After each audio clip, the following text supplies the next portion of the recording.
But you probably read where a large, I don't even know the number, but a large group of black pastors came to see me in New York, in Manhattan. And it was really great. And one of them was Dr. and Pastor Steve Parson.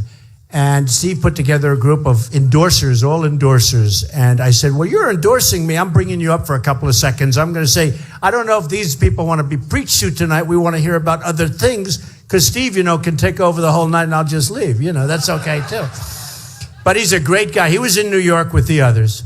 And I saw him. He's been all over television over the last couple of days. And he is a beautiful guy. So Steve, come on up with your friends. Come on up.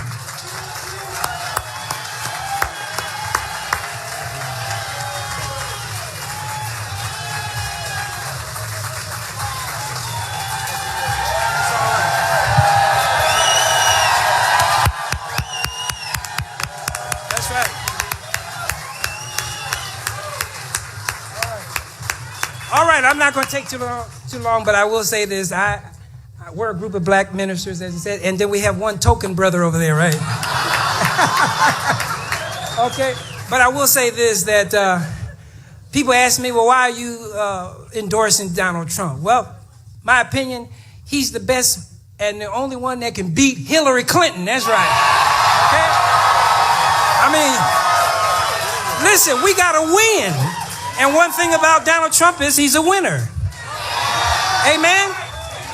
Oh, and here's another thing, too. He knows how to create wealth. Can I get an amen? And as a black minister, I'll just tell you this. We're right in the inner city. And I tell you, we need jobs. We need employment. We need businesses. And I tell you, who better can help us help ourselves than Donald Trump? You see? So I just tell you this, that I'm glad. I personally believe that this is a movement. It's a movement. And I believe that we're in a situation now where this country called America is going to come back and be made great again. Isn't that right? In fact, I believe it's a wealth transfer, a wealth movement. Okay? And then I'll tell you one thing. Mr. Trump is going to make this military strong again, too. Well, why is that? Why is this? I'm not going to take too much time. I'll tell you this. Donald Trump just doesn't take anybody's mess. Thank you. Beautiful. Thank you, fellas. They've got big power. They have the ultimate power, right? So go and enjoy yourselves. Can you please get them a good location? It's pretty tight in here. Thank you. Thank you, fellas. Thank you. So nice. So nice. Do a fantastic job. I've seen what they do, and man, they do a job. Nothing easy in life, nothing easy. Sometimes that can be tough. You work in the inner cities, it can be pretty tough. It can be pretty tough. It can also be rewarding, and they get great rewards. Thank you very much, and thank you, Steve. So, we've got a lot going on in this country. And I don't know if you saw, I tweeted, I'm on my way to Manassas, I'm on my way, and here I go. And first I said, we're going to Virginia, then we'll come. The truth is, you look at what's happening with our country. And I said, we're going to have fun considering we don't have good subject matter, right? We have really bad subject matter. We don't win anymore. We don't win. We never win. We don't win with the military. We don't win with trade. We don't win with deals, any kind of deals. I look at that Iran deal. It's one of the worst things I've ever seen. No, think of it. Think of it. They've already violated the deal. I don't know if have you heard? They've already violated the deal. The ink isn't even dry. Okay? It's not even dry, and they violated the deal. So we don't do it anymore. You look at surprises, right? She says surprise. Wise guy over here. She says surprise. You're right. Who said that? Stick up your hand. I want to. Good. Very good. Very good. So we're going to start winning, and big. We're going to win. We're going to win. We're going to win a lot. We're going to win a lot. We're going to win all the time. We're going to get rid of Obamacare, which is a disaster. We're going to get rid of it. Disaster. And we're going to replace it with something great. There's so many alternatives. There's so much better. I don't know, for those people involved with the whole Obamacare thing, and the Democrats have real problems over it because, they voted and it was a fraudulent vote, let's face it, because Obama lied. And in all fairness to your senators and your congressmen who happen to be Democrats, Obama lied. 28 times he said, keep your doctor, keep your plan, keep your everything. Everything's great. It's going to be. And then these guys got stuck with it, and now they have to defend it. And they're not going to be able to defend it. And we're going to go into it big league, but we're going to have a plan that's so much better, so much cheaper. You look at what's happening with deductibles on Obamacare, it's out of control. You can't use it. If you get hit by a tractor, maybe you'll get a couple of bucks. The premiums have gone up 35, 45, and 55%.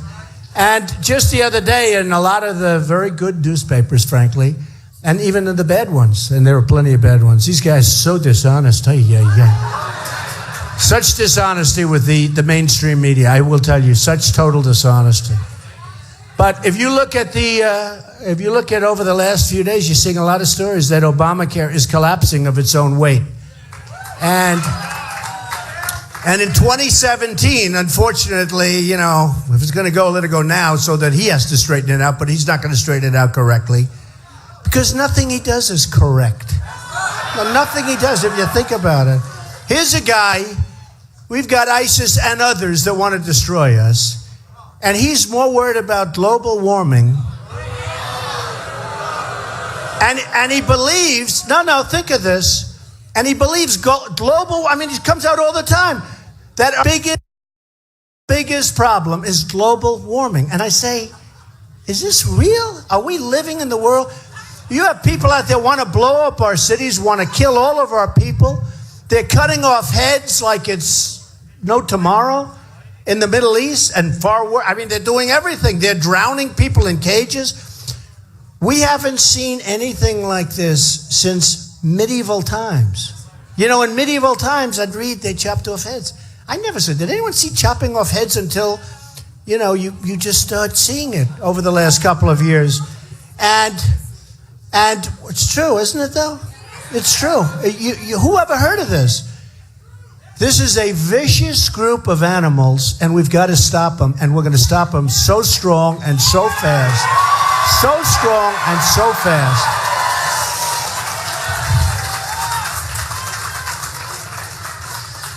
Now, one of the things I want to tell you is, because a lot of you have heard me speak and you've seen it, they're always covered on live television. They get ratings. I speak, they get ratings, okay? They make a fortune off me, and I can't stand them, and they can't stand me. They're always lying and not telling the truth, but they always put me on live television. Nobody else goes on the live television. These other guys running for office, first of all, they don't have crowds like this, believe me. They have, Bush goes, he has like 59 people. It's true. He stands up, he starts speaking, everybody falls asleep. We could make a lot of money with him. We call him Sleep Master. Put people to sleep. And the other ones, if they have 100 people, it's a lot. Every place I go, we have thousands and thousands. This was only restricted by the size of the room, and we have thousands. It's packed. And the fire marshal, I love. Where's the fire marshal? He was so good, because otherwise we're going to have a lot of people standing outside. They're still coming in the back. You're right, man. So, but great people here, great people. But we are going to do something that's so special because, it was just mentioned. They just said, movement? What do you think? Do you think this is a movement? This is a movement. Pastor Steve said it's a movement. I never told him that. He might have listened because I use the expression sometimes. But this is a movement. I go to Dallas where the Mavericks play. And, you guys like the Mavericks. That's good. It's good players.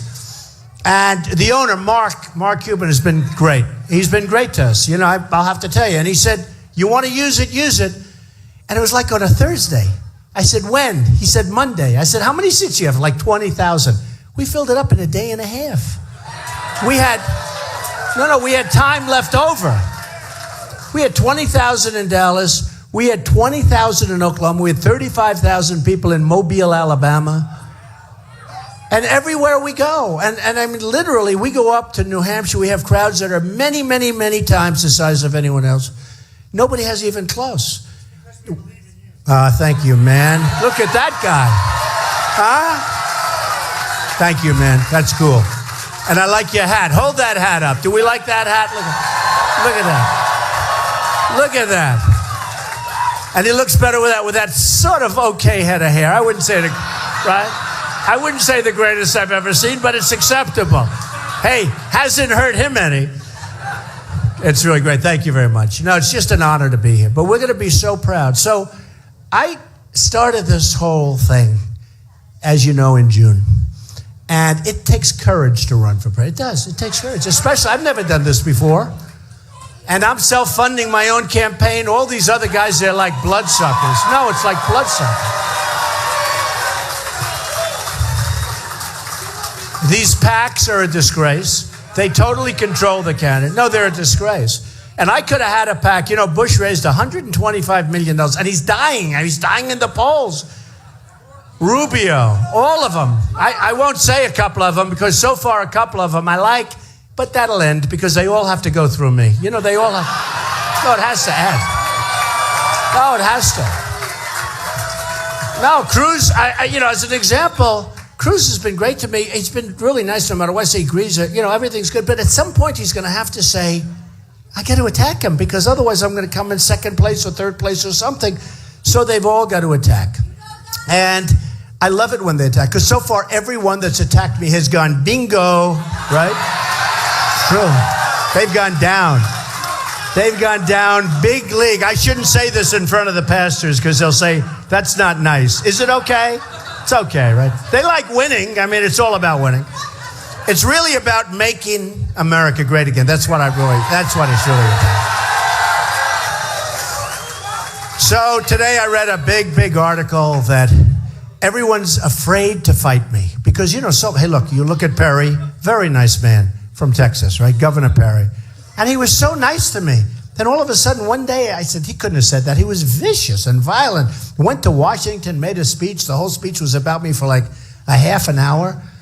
And I had to attack him. And I attacked him very viciously. And I feel guilty. Not really. No, I did. I attacked him, remember, on the glasses? And I attacked him on the IQ, okay? And then you have a guy like Lindsey Graham. He's a sitting senator. And you go to South Carolina. And by the way, his plan, I know so much more than he does. His plan is so bad, it's so stupid. It's so stupid. Remember that in The America We Deserve, I wrote that book in 2000. I wrote about Osama bin Laden. We got to take him out. You got to know where to use your power. And I said, and I don't know how many people saw it, but a couple of the announcers in the morning, they said, wait a minute, that book, what was it written in 2000? So I had Osama bin Laden. And the reason is, I watch and I listen, and there's this guy with a big mouth who is very tall. And I said, wait a minute, let me ask you. Oh, I hear some friends. I hear some friends. I hear some friends. You know, they don't want to make America great again. I swear, I don't think they do. You know, we want to be a unifier. And we have to be a unifier. We have to be. And the funny thing is, I do a great job with things. And they will be a big beneficiary, but maybe they just don't understand it yet. Okay? Maybe they don't understand it yet. But maybe the police could move them away so we can all hear ourselves, George. Get them out. We have to. No, we have to. Yeah, we have to do that. It's not fair to the people. Thank you. Thank you, man. Thank you.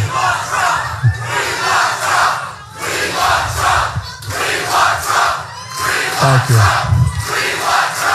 Thank you.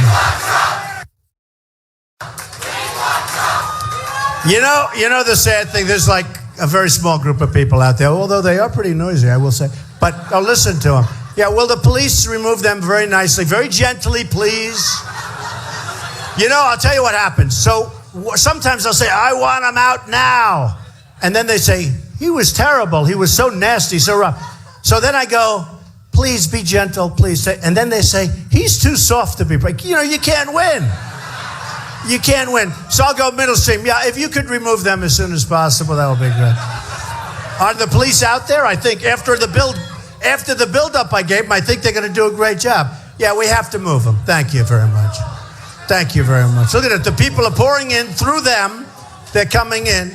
And you know the saddest part? You have a few people there. You have thousands of people here. And the media, the headlines tomorrow will be, oh, protesters, right? Protesters. You know what we have? And I say it, and I say it strongly. I used to use the term silent majority, and the term's been used over the years. And it really is people that have been abused. And we have a majority, but we don't know we have a majority. But it's not a silent majority. It's really become a noisy majority. It really is. It's the noisy majority, and that's okay. That's okay. Because that's what we have to be. We have to be heard now, folks, because our country's going to hell. We have a president who's incompetent. He's incompetent. I'll tell you what, this guy is grossly incompetent. When I watch him taking all of this time, and you know what? I want clean air. I want clean water. I want it to be immaculate. I want it to be sparkling. I want it to be great. I've won so many environmental awards over the years. You know, I'm good. I'm really a great developer. Now I'm a politician.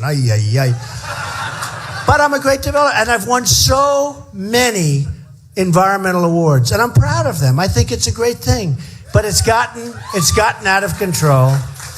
And this whole global warming thing, you know, they changed it. Global warming, climate change, extreme weather. The reason is it's never sort of working. Now, the extreme weather one's about, that's really got to work, right?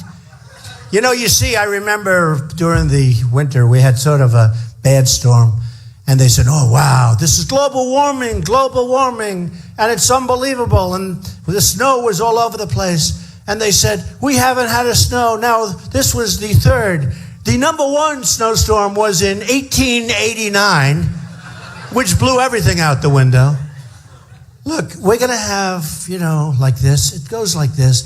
And we want clean air, and we want clean water, and other things. But it's gotten to a point, people are making a fortune off this stuff, and our businesses are being hurt. Our manufacturers can't compete.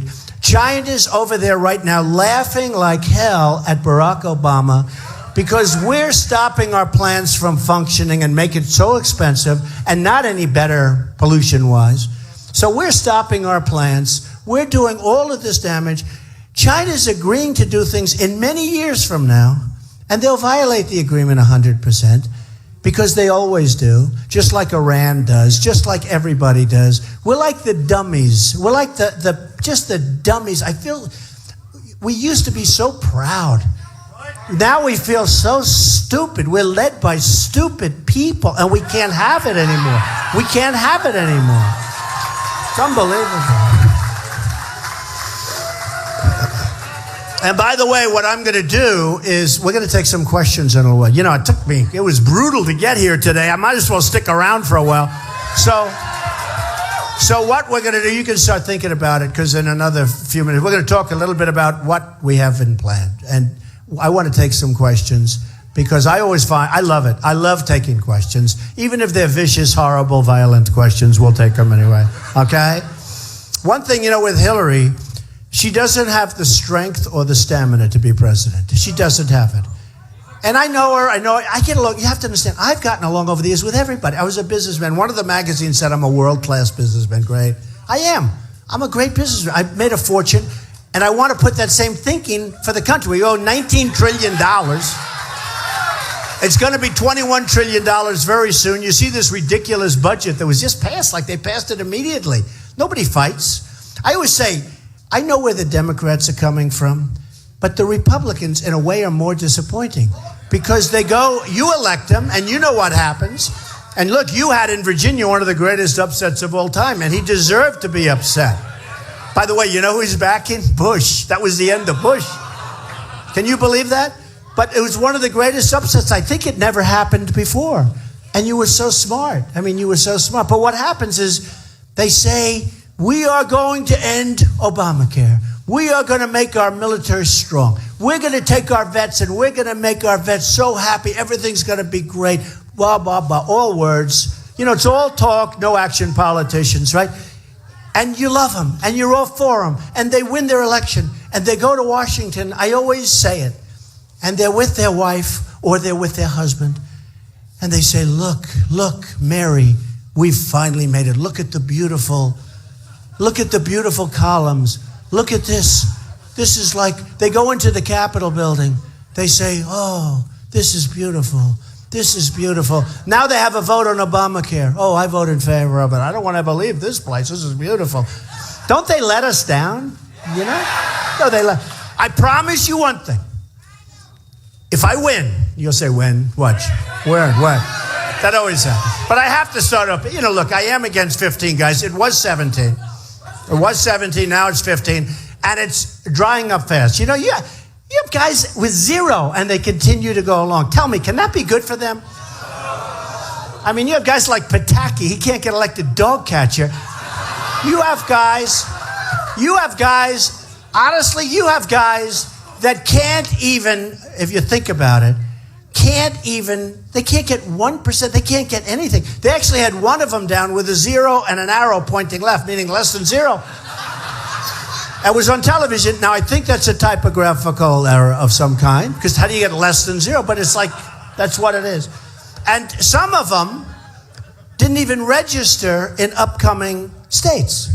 And now they've missed their times, right? They've missed their times. And I was told they've missed their times. Well, if a guy doesn't want to put up money because he knows he's not going to win, or he can't get enough signatures to register in a Virginia or a South Carolina or a New Hampshire or wherever it may be, but numbers of them haven't registered, why do we allow them to debate? I mean, if somebody gives up the state of Virginia, or if somebody gives up the state of South Carolina, because, you know, they're pretty hard to get on the ballot. They are. By the way, I'm already on the ballot. I had so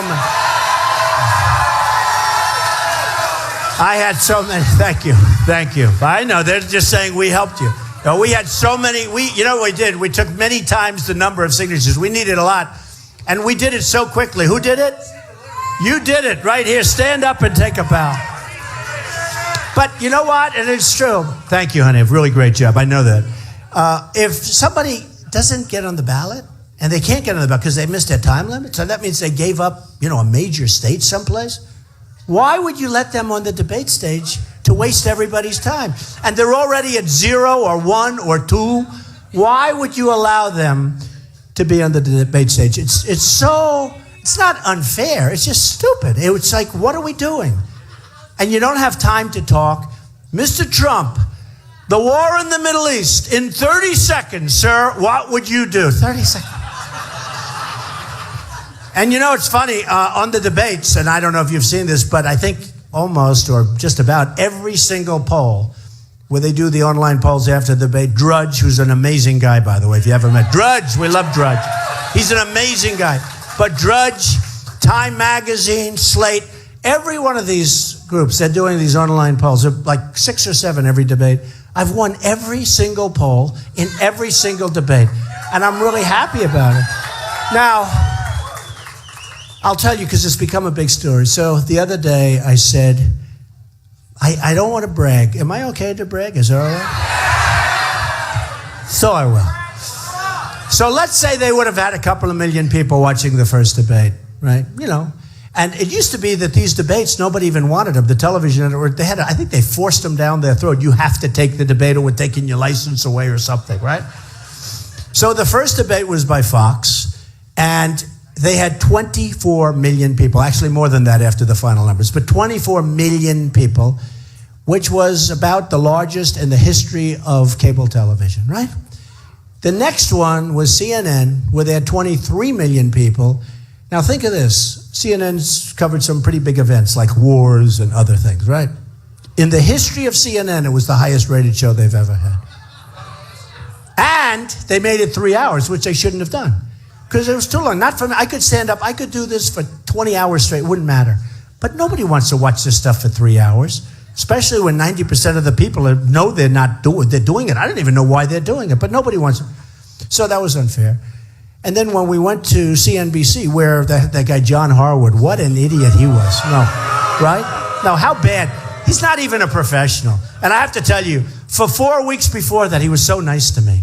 Oh, Mr. Trump, oh, you're so wonderful. You know, Mr. Trump, you're great. And then he comes out with a question. He reads it, Mr. Trump. And, you know, he reads a wise guy question. I said, that's not a very nice question to start off the day. But they wanted 3 hours because advertising sells for so much now that they make a fortune. And I said, I'm not going to let him have 3 hours. I'm not going to let him have it. And everyone said, these same people, they said, oh, you'll never be able to stop him. And I said, yes, I will. I stopped him. I think it took me, what do you think, Corey, about 3 minutes? No, I said, I'm not going. And I have to tell you, Carson said, he'll go along with it. So that was very nice, Ben Carson. And he said, I have to give credit where credit is due. Because I've been a little bit rough on him. But I have to give credit where he came along and he said, I would go along. And just so we went in, and I said to two of us, we're not doing it. And they folded like an umbrella. It took 2 minutes. So now my big thing is they all say, you can't get Mexico to pay for the wall. Try it. Try it. We're going to build a wall.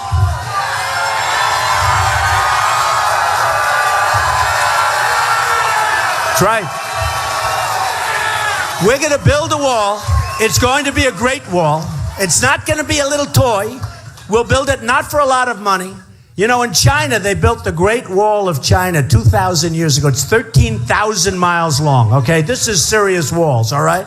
In our case, we need really 1,000 miles. It's 2,000 miles, but some is natural borders, natural barriers, which are pretty good. Not as good as the wall, but you know what? Let's use it, right? So we're going to need about 1,000 miles. And think of it. So we're at 1,000 miles. China's at 13,000. Theirs was 2,000 years ago. They didn't have trucks. They didn't have tractors. They did it the old-fashioned way, right? And they got it done, and it is a big wall. So what we have is we're going to build a wall, and we're going to stop people from coming into our country illegally, okay? We're going to stop it.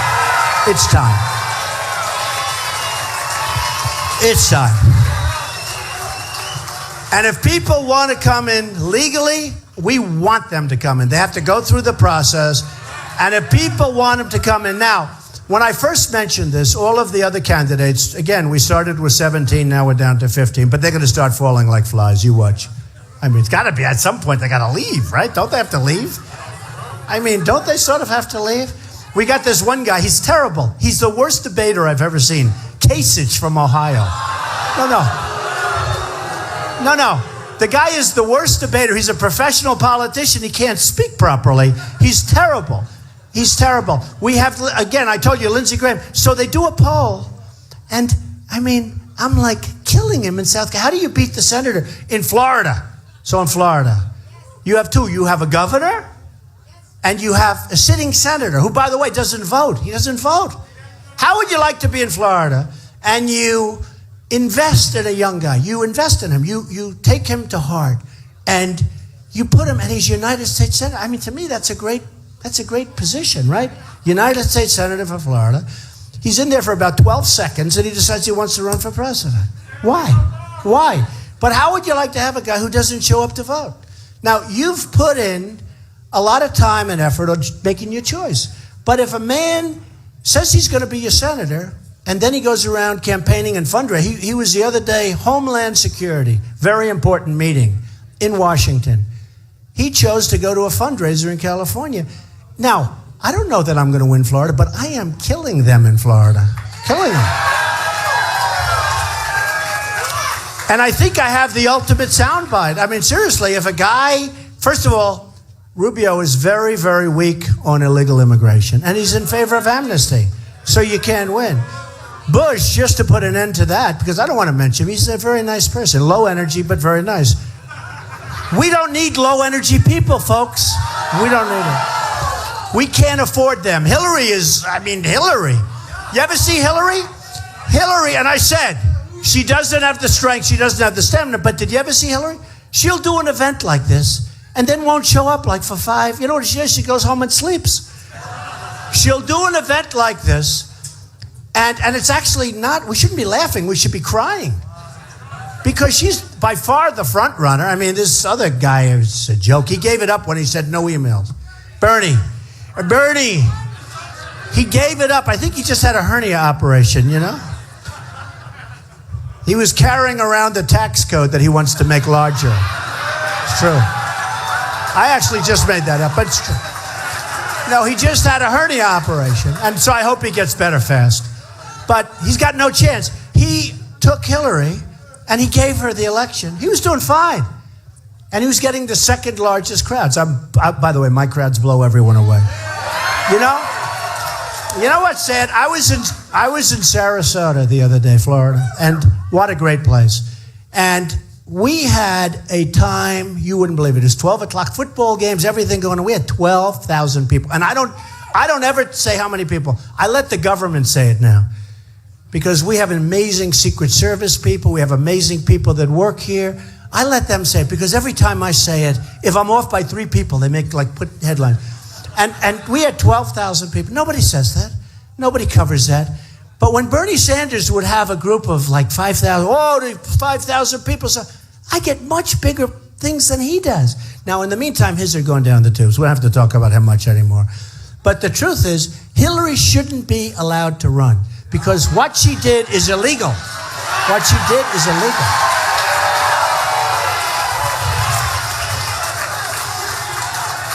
I want her to run. I want her to run. And by the way, the Fox poll just came out. I beat her easily in the Fox poll 101. You know, I can't believe it. I had this whole thing, and I never mentioned polls tonight. Can you believe that, though? I'm so sad. Usually I start off by saying, and then everybody says, including the press and my opponents, he always talks about polls. You know why? Because I'm winning all of them. It's true. If I were them, honestly, if you think about it, one of the major mainstreams asked me not so long ago, they said, why do you always talk about polls? And I never thought of the question. And I said, I don't know, because I'm winning. I'm winning every poll. It's good to talk about them. I don't know who the hell knows what they mean. I think they mean something, right? It is sort of strange. You know, they interview 392 people and they say with certainty that you're plus or minus 3, and it's sort of an amazing thing. I studied it at Wharton. I guess it works because, you know, frankly, there's something going on. But then when you have many, many, many of them, and I'm number 1 in every single one, and number 1 in every single state, and number 1, I mean, you look, Iowa, number 1, New Hampshire, number 1, South Carolina, and big margin. They got to really work hard to catch me in New Hampshire, let me tell you. Those people and the people in Iowa, these are great people. And then you go down, South Carolina, tremendous. And then we go to Nevada, tremendous. And in Nevada, I win the Hispanic vote, okay? They do. And I've always said I'm going to win the Hispanic. Because I'm going to bring jobs back. I'm bringing jobs back. I'm bringing them back from China, and I'm bringing them back from Japan, and I'm bringing them back from Mexico, and I'm bringing them back from Vietnam and every place. We're going to have jobs again. We're going to have jobs. You know, the number one, and I'll probably get it tonight so I can maybe just avoid this question, but the number one question I get, I go around, I see a lot of different places. I use a lot of college auditoriums and all because the crowd sizes.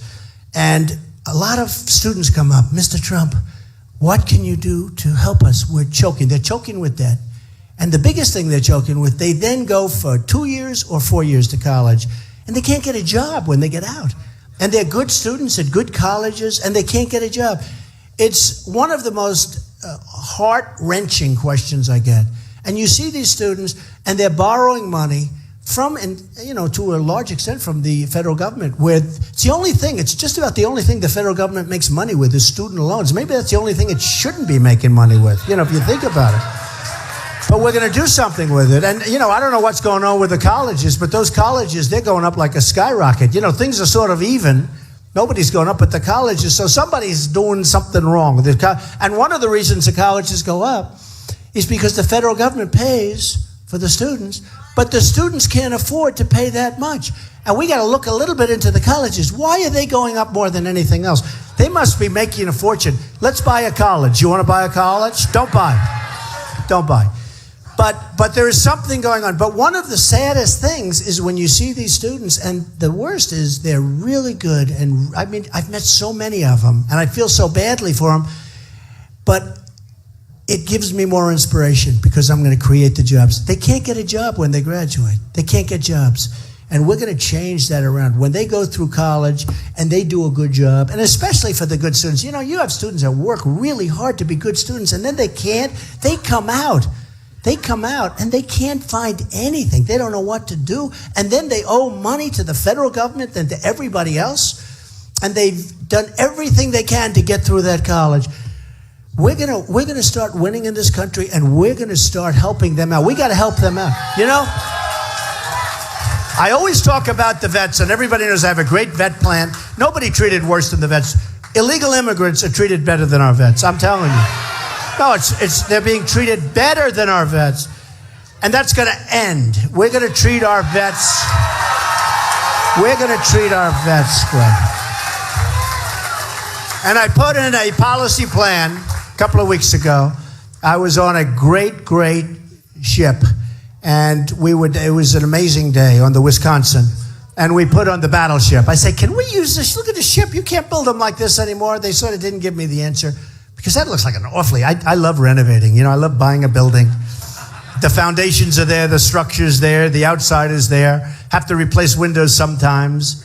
If you can keep them, you keep them. Like I'm doing the old post office in Washington.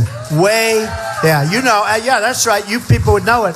One of the most beautiful buildings in Washington was a disaster for 30 years. Put it out to bid. Think of it, in the Obama administration, Trump got it. Am I a good deal maker?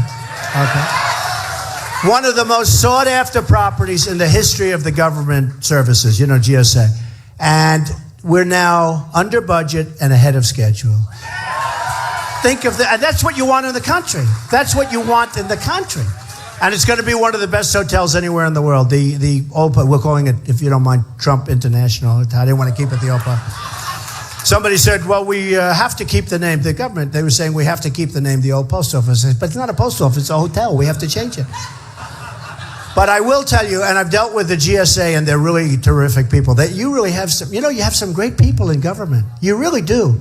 If we can be led properly, this country is going to go to a level that you won't even believe. I've been saying over the last 2 months, because I've met so many people like yourselves, and it's really similar. There's so much love in the room, but I've met so many people, and I've seen the genius of these people, and I've been saying, we're not only going to make our country great again, we're going to make it, in my opinion, I really think we have the potential to do it greater than ever before. I really believe it.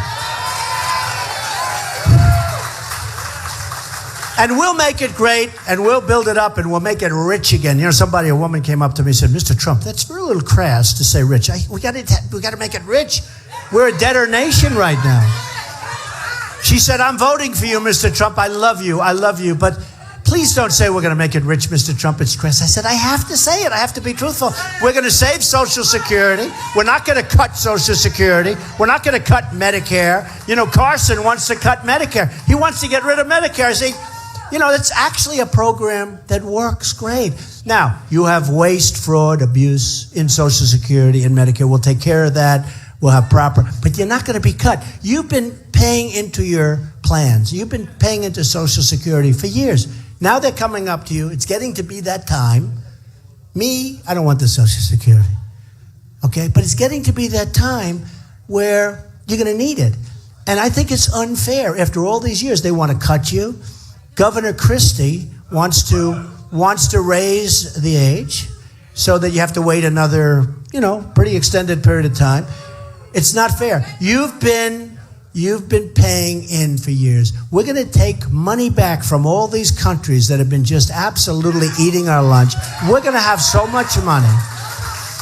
So I said to the woman, you know what? It may be crass, but I have no choice. We're going to be so rich, and what we're going to do, and you're talking about tremendous money. Don't forget, when you have imbalances of 450 billion, not million, 450 million wouldn't be good, right? How about 450 billion a year? And then they say, oh, that's terrible.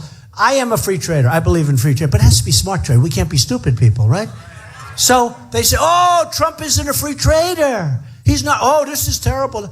I said, no, I'm a free trader. But when for years We have a trade imbalance with China of over 400 billion every year. That's called dumb trade. That's not, that we have to be. And then the head of China comes, and poor Obama, oh, it's so sad. He greets him with a state dinner. A state, for what? And he talks about our partner. Well, I want to be a partner too. If I can be a partner where I'm making $400 to $450 billion, I agree. And the guy in China, the headman, good-looking guy, strong as hell. You know, different system over there. That's like one of these systems you keep pounding each other, and the toughest, smartest guy gets up to the top. We don't do that over here. That's a system, and I don't know if you know how it works. From the time they're in kindergarten, the smartest, the toughest, the smartest, the toughest. But by the time they get up to that little point, that guy is tough. So he's looking at Obama, talking about this wonderful relationship we have. He's building islands, military islands, in the South China Sea. I don't think he got an environmental impact statement. Do you agree? Do you think they went out and said, oh, we have to do our environmental impact statement? No. They just put about 300 excavators out there, and they started digging that ocean and dropping that sand. Now, and by the way, I heard this the other day, and I don't choose two things. I've been saying bomb the oil and keep it. Now, I didn't want to go into Iraq. I should get credit for vision, and I'm more militaristic than anybody other than him, anybody in this room. Now, this guy looks like he looks like a warrior. But I'm more militaristic than anybody in this room.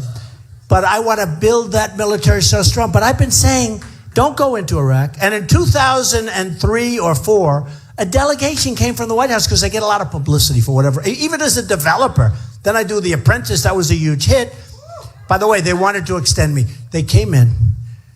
Steve Burke, the head of Comcast, an incredible guy, came to my office with executives from NBC. And they want to extend me. I said, Steve, I want to run for president. He said, no, we want to extend you. And nobody thought I was going to run. Nobody. He said, no. And they announced they're going to extend The Apprentice with me.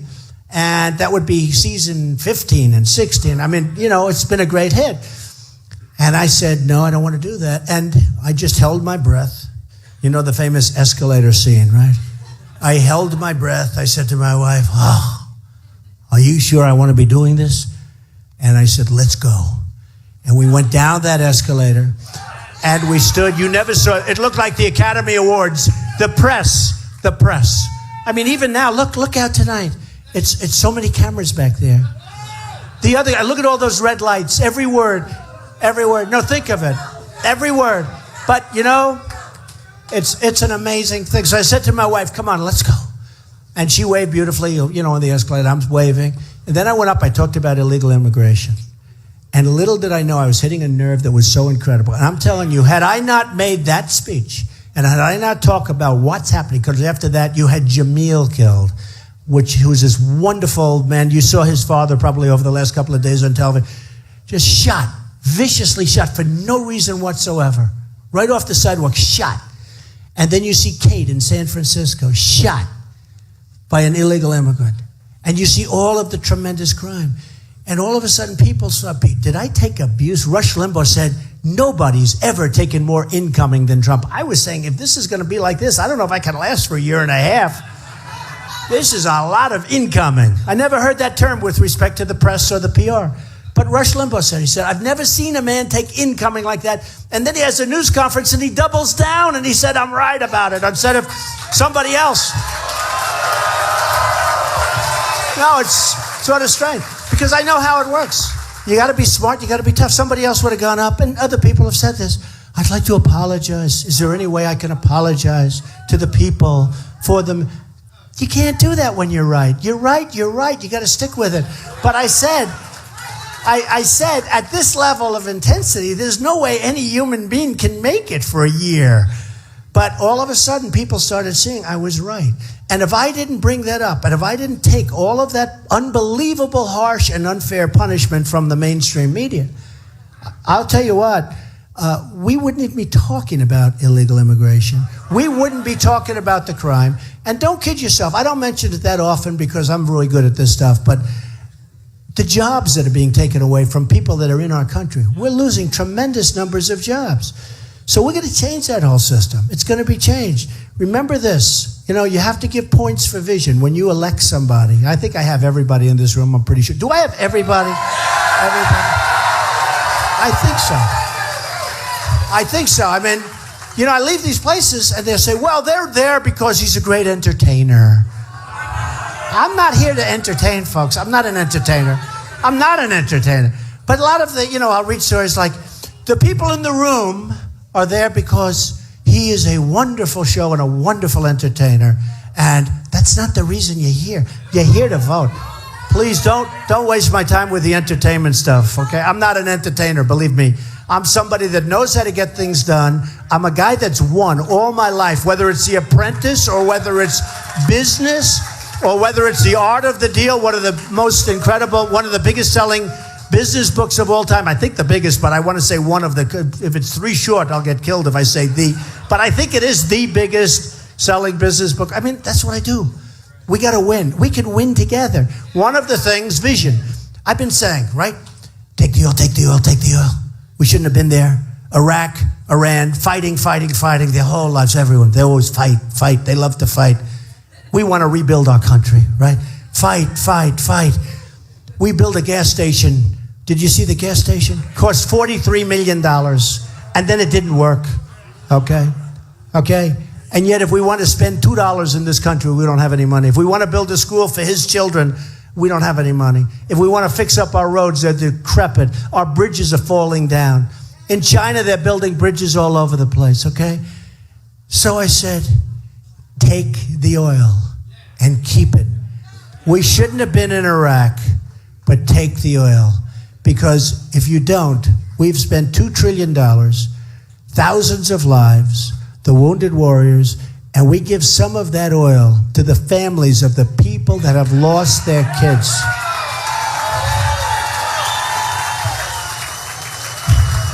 And we give money to wounded warriors. I tell you, they're the most incredible of all people. I deal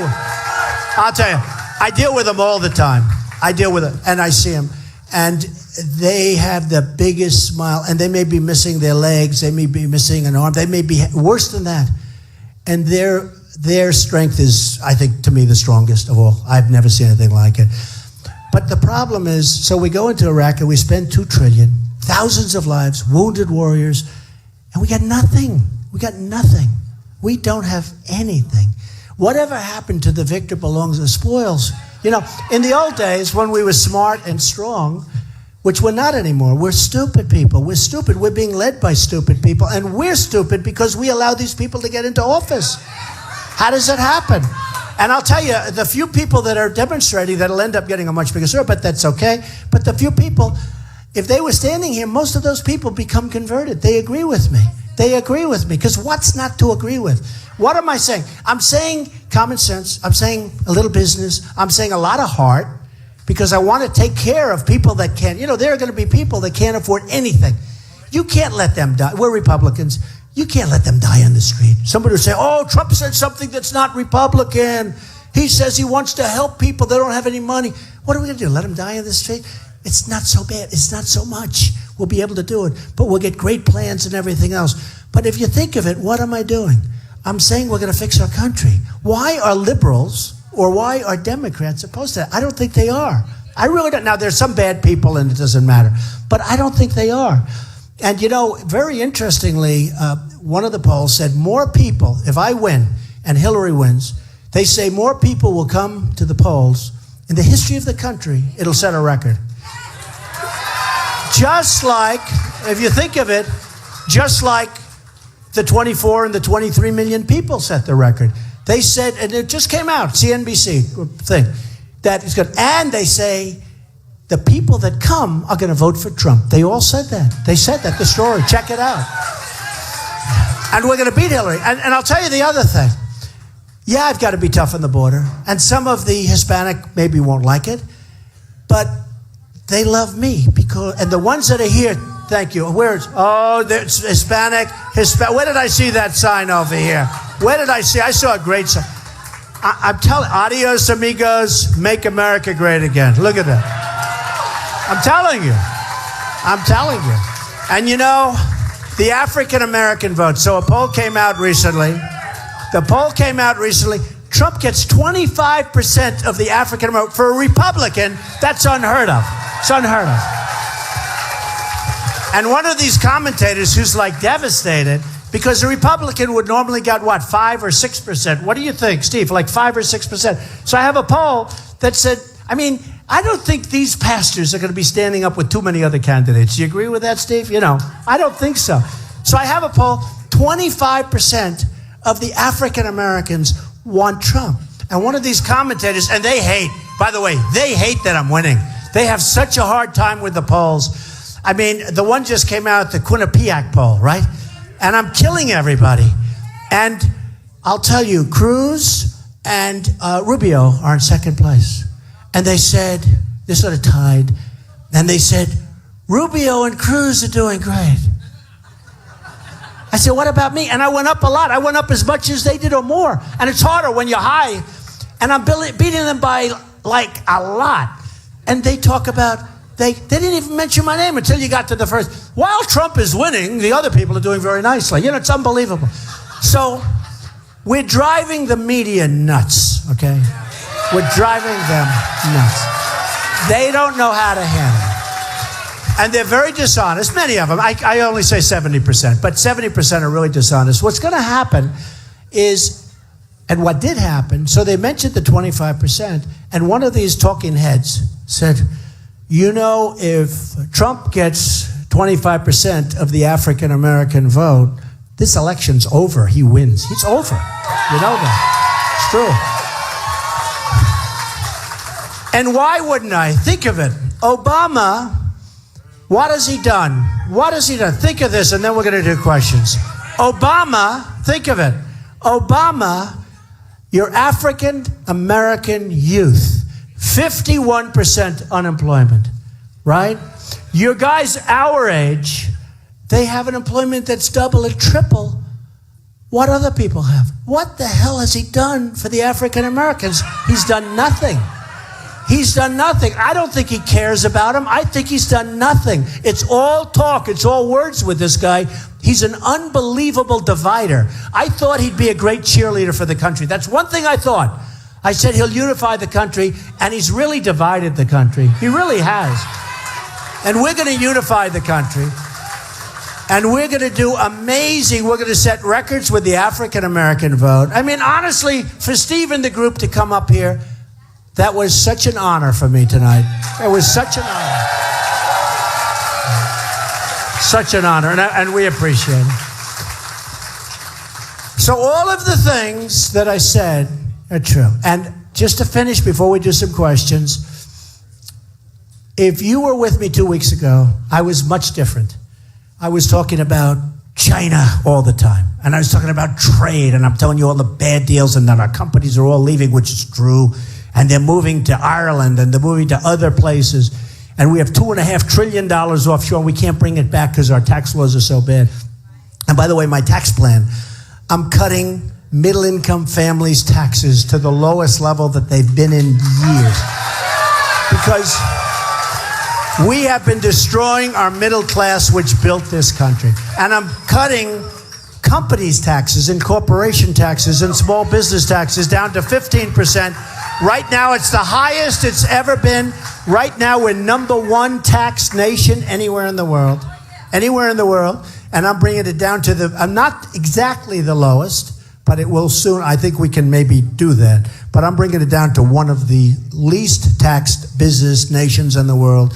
So the middle class is going to be taken care of. We're seriously simplifying our code, so you don't have to spend your money at H&R Block and spend a lot of the money that you're making doing this complicated code. And we're going to do some things that are going to be amazing. And we're going to have a dynamic economy. And this country is going to be rocking and rolling, and it's going to be something special. This country is going to be something so much more special. It's already special, I have to say, but it's going to be much more special. And it's already great, but we're talking about really great. And remember this. We have a great country. We have a wonderful country. We love our country. But it's really at the tipping point it's not going to be there for us much longer. It's not going to be great much longer. It's in big, big trouble. We're not going to let that happen, okay? All right? So let's now take some questions. Come on, give me some good ones. Come on. Hello, Dar. Do you have a question? These people did such a good job with my They had so many votes. They had, what do we need, like 5,000 signatures? And you put in 4 or 5 times. How many? 16,000. The people at registration said, we've never seen anything like that. You know, it's nice because with the kind of people I deal with, if they find mistakes, so when you have 15 or 16,000 and you need 5, they're going to have to find a lot of mistakes, right? Thank you very much. So do you have a question to ask? Do you want to make a statement? You did such an amazing... I just wanted to let you know, Mr. Trump, that the citizens of Virginia and all the Hispanic community that I represent love you, respect you, and are going to vote and support you. Oh, thank you. Thank you. Thank you. Thank you very much. So nice. Okay, let's go. Have a question. Go ahead. Wherever you want. Go ahead. Okay, a young man. Come on, young guy. So, you're going to build the wall? What's it going to be made out of? Oh. Hey, that's a good question. Lift him up here. Bring him up here. Come on. Come on. So cute. Come on. Come on up here. Come on up. Come here. This is such a great question. Ready? Are you ready? What are the walls going to be made of? Hello? Go ahead. Ask the question. What are the walls going to be made out of?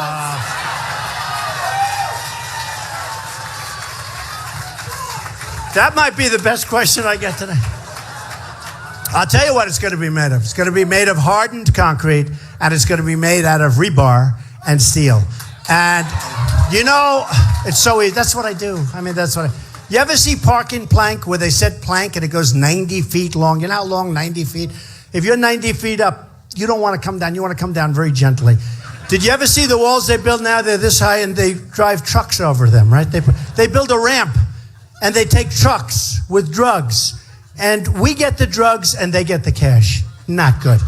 There's not going to be any trucks driving. So it's going to be made out of concrete rebar steel. And we're going to set them in nice, heavy foundations. And one of the reasons the wall wasn't built, because a lot of people like the wall, but they couldn't figure out how to do it. And this is hard to believe, but true. Hey, was I right about New Jersey? Was I right? Do you see it all right? Oh, there's another one. I took such heat. And all of a sudden, over the last couple of days, reports start coming out. You know, Trump is right. I saw it. I get hundreds of calls. And now even some of the mainstream has been saying it. So I'm very proud. How many people would have taken that abuse without saying, oh, I'm sorry? Okay. They're all said, apologize. I'm right. There's a lot of hatred going on. We need vigilance. That's where it started. We need vigilance. We can't let this happen. They can't blow up our buildings. They can't cut off our people's heads. They can't do it. Or other people's heads. But they can't do it. Okay, let's have a question. Go ahead. Thank you, Mr. Trump. We love your tone. Tone, yes, famous word. That's tone. right. You're right. In 92, when Ross Perot ran, he said, should lightning strike and I get elected, the first 100, we're not going to wait 100 days to start doing something. We're going to do something day one. What are you going to do day one? Okay, let me judge, because Ross Perot, who I haven't known much, I know his son, he's a good guy. He made a big mistake. He quit. Then a week later or whatever, he said, oh, I made him. And when he went back, it was over. But he was, he had a certain style. And I studied it very closely. And number one, it's really better to run as a Republican. I will tell you that. And I want to run as a Republican. And I'm leading by so much. The question was asked before, would you ever run as an independent? I don't want to do it. I just want to run and win as a Republican. We're there. We're this close. We're this close. We're going to probably run against a woman who can't win. Her whole life has been corrupt. It's been corrupt. She's not going to win. So in the first 100 days, we're going to knock the hell out of Obamacare. We're going to unsign. The great thing about executive orders, I don't have to go back to Congress. I don't have to go back. I just sit down and I will be unsigning many, maybe not all, maybe there are a couple of good ones, I don't know. I doubt it. But we're going to be unsigning a lot of executive orders, especially his order that basically lets anybody they want just pour into our country. That's going to end. Okay? All right? And just to add, we're going to start immediately working on Social Security, immediately working on Medicare so that we really make it strong. We're going to bring great things back into this country. You're going to be so proud of me. He's got that Trump shirt on. You're going to be so proud of me. Thank you for the question. I appreciate it. You'll be very happy. Okay. Go ahead. How about, okay, go ahead, ma'am. Mr. Trump, can you talk about Israel and your relationship with that country and their Sure. leader? Well, I love Israel, and Israel is our real strong supporter if you look at what's going on. And I'll tell you what. And I will say it here. My people say, oh, don't say, but very soon I'm going to Israel, and I'll be meeting with Bibi Netanyahu, who's a great guy. And he asked me to make a commercial during his election run. I made a commercial. I said nice things about him. He's a good man. He's worked very hard. He has absolutely no support from President Obama. Absolutely none. So I will tell you, I am very, very, very pro-Israel. Okay? Okay. Okay, question. How about the young man in the green shirt? Go ahead. Young, strong guy. Go ahead. Thanks, sir. As a veteran and a small business owner, you got my vote. Are you a veteran? Yes, sir. Wait a minute. You're a veteran? The guy looks like he's 20 years old. Wow. But you're in good shape? Yes, sir. Yes, Did sir. you have any problems or difficulties? No, sir. No. All right, good. So you're a very healthy vet. And we have plenty of healthy vets, too. We have a lot of vets. I don't want to mess around with them, right? Okay, so go ahead. My question is, what are your plans for the VA? I know there's been a big mess with that past Right. year, so what are your plans for turning that Okay, around? so I put in a big plan on the vets, and people are loving it. And as you know, about 3 months ago on a Wednesday, they announced that in the history of the Veterans Administration, which is very corrupt, extremely corrupt, and you have some great doctors in there, by the way. I mean, I'm going to give the good and the bad, but you have administrators that are a disgrace. And the waiting times and the problems. And people are waiting 5 days, 6 days in a waiting room to get in. And in the history of the VA, it was the longest, you saw that 3 months ago, it was the longest wait in the history of the VA. That's over. And I put in a plan that's much more complex than this. But basically, we have doctors that aren't doing well because of Obamacare. We have a lot of people that aren't doing. I have a friend who's a doctor. He's going to be quitting. He's going to be like you. He's going to retire out at a young age. But he's going to be retired. And he said, I have more accountants than I have nurses. He said, it's so complicated. It's so horrible. The paperwork is so terrible. I don't feel like I'm a doctor anymore. So we have doctors that have plenty of open time. We have private and public hospitals all over the place that aren't doing well. And we're going to let those vets, instead of standing in line and dying. By the way, you saw the numbers. People die waiting to see a doctor. They're dying. Hundreds of thousands. I couldn't believe it. The numbers are incredible. You know, you'd think 1, 2. But the numbers are incredible. Thousands of men and women waiting for a doctor, maybe a simple procedure, maybe a pill. They end up dying. So we're not going to have that anymore. The vets, remember, they're our greatest people. They're our greatest people. I wouldn't be here. Most of these people wouldn't even be here. So it's true. Come on, for the vets. It's true. It's true. So we're having a simple plan. You have hospitals across the street they're looking for business, right? Well, look at her. You're not a vet. What do you do? Okay. Oh, no, what do you do? Okay, 1 second. So you have hospitals across the street. You have doctors, right? You're going to get out of there. You're going to see the doctor, see the hospital. We're going to pay for the bill. It's much cheaper, and everyone's going to be happy. It's so much cheaper. So we're going to use that hospital that's looking for some business. We're going to it could be private, it could be public. We're going to use doctors that are looking for business. We're going to pay the bill. It's going to go quickly, and believe it or not, it's going to be much, much cheaper than what we're doing right now. And what we're doing right now is insulting. Okay? Okay. Go ahead. You're a designer? Oh, I didn't think you were a vet. You didn't look like a vet. I'm not a vet this time around. Go ahead. So I'd like to say that Americans are winners, Americans love winners, and that's what you are. So Oh, thank you so much. Thank you. Well, how nice. How nice is that? Thank you, darling. That's so nice. So my question is, the future of America looks beautiful with you, and understanding the whole thing with trade with China, I'd like to see more made in America labels, apparel. If you look around, all of you are wearing. That's great. Come on up. Get her up here. She's so nice, so beautiful. Come on, get up here. You work it out. Come on, get up here. So nice. What a nice question. But you know what? What she said is so important. Do you remember the old days when some of us were young and some of us weren't even born when I'm talking about? But we used to have a sticker made in the USA. That meant quality, right? And if it said made in Japan, it was like no good. It was like terrible. Now it's reversed. You don't have it anymore. We had those stickers made in the USA, and that meant super, super quality. I just want her up. I thought she was so fantastic. Come on over. Believe me, if I didn't like the question, folks, she wouldn't be up here. She wouldn't be up here. So nice. Don't worry about that. Don't worry. Come on up. Look at her. She's got to work to get up here. I'll tell you. Secret Service, when you hit number 1, all of a sudden you have a lot of protection.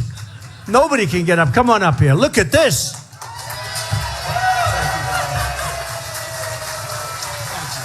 Say something. Come here. What's your name? My name is Colette. Beautiful. My name is Colette. You're beautiful. And I think he will definitely make America truly beautiful and great. And I design mostly for men. I think guys are at a disadvantage with the fashion world. I think everybody can appreciate that. And so I've been living overseas for a while. What I would really love to see is all of you wearing Made in America labels. You're great. Thank you. You know, it's a great statement and it's a great question. Because honestly, you don't see it anymore. You don't see it anymore. We're going to be so proud to have that sticker. And let's remember that question. That's a very important question, statement.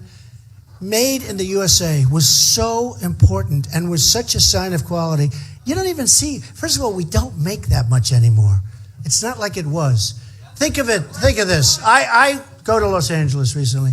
I saw ships, the biggest ships you've ever seen, with cars coming in from Japan, pouring out. They're pouring, like going 30 miles an hour, pouring out of these ships.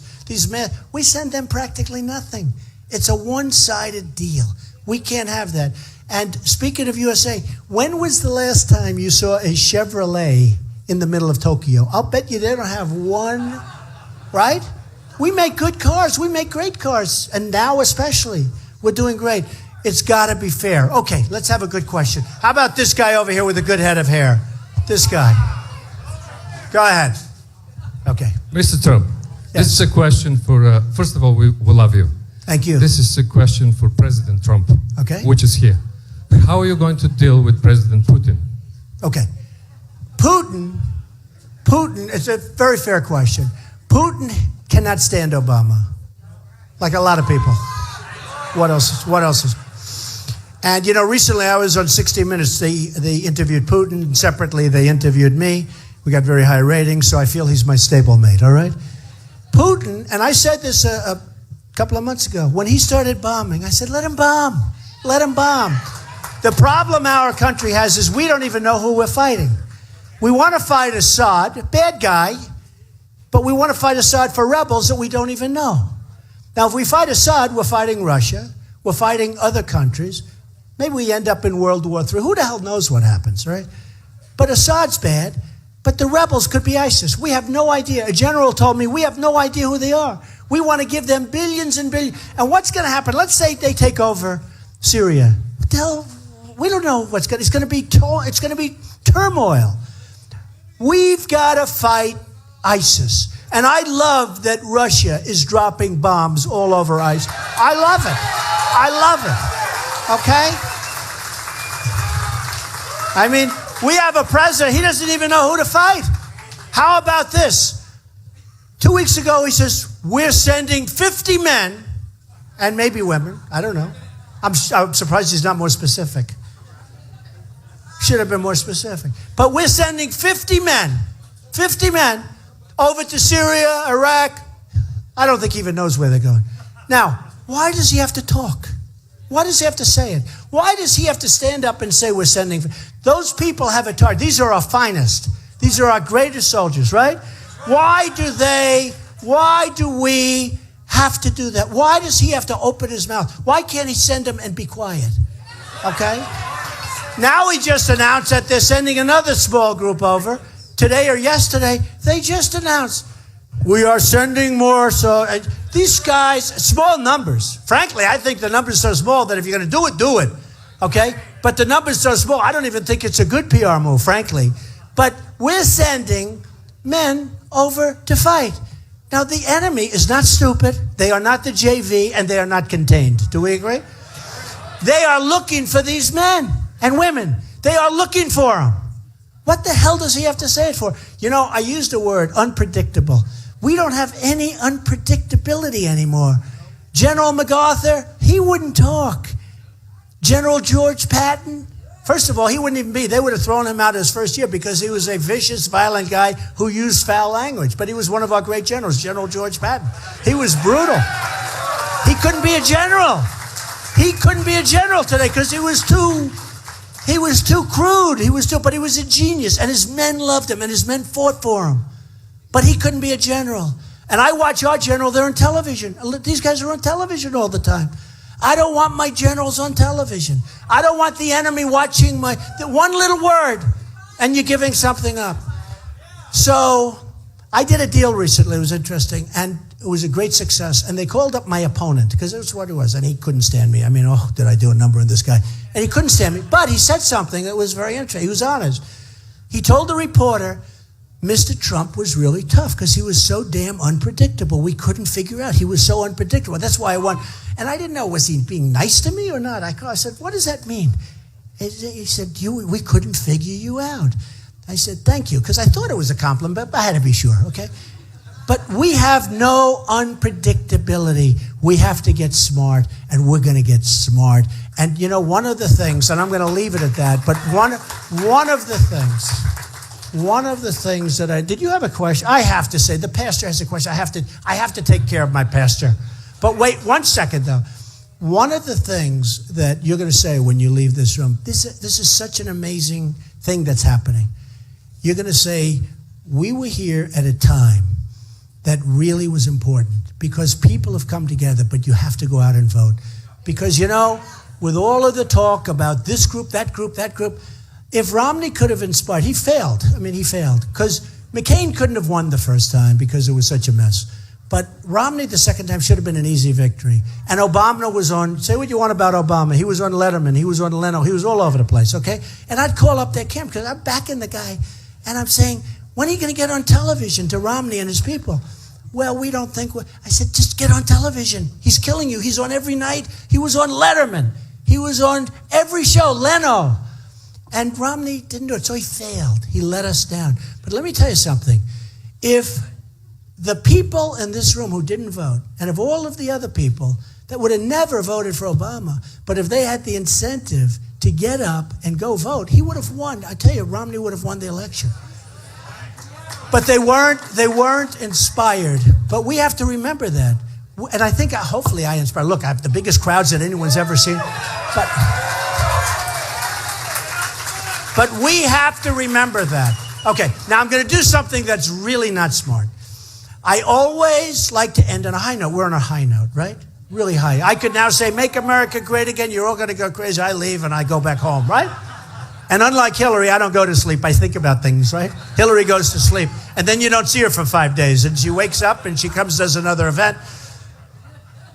And Elton John would always say, and I love Elton John. Elton John's a good guy. So Elton John would say, you always want to finish with a big bang. And when they do the encore, you ever see where he finishes great? And then they say more and more, the place is going crazy. And they go out, they do 1 song, 2 songs, 3 songs. Now people are starting to say, this is getting boring. 4 songs. And after the 4th or 5th song, it's like, oh, let's go home. And people walk, we're at a high.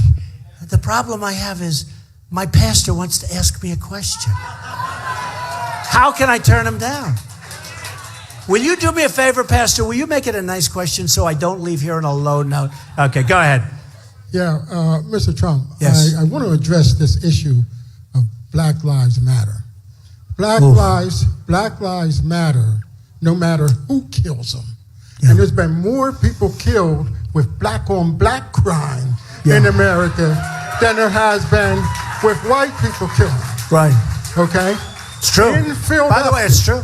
It's true. In Philadelphia. It's a tremendous problem. In Philadelphia from 2007 to 2015, over 3,000 black people were shot dead by black people. Yeah, no, it's a And my tremendous problem. question is, where was Black Lives Matter? Yeah, that's true.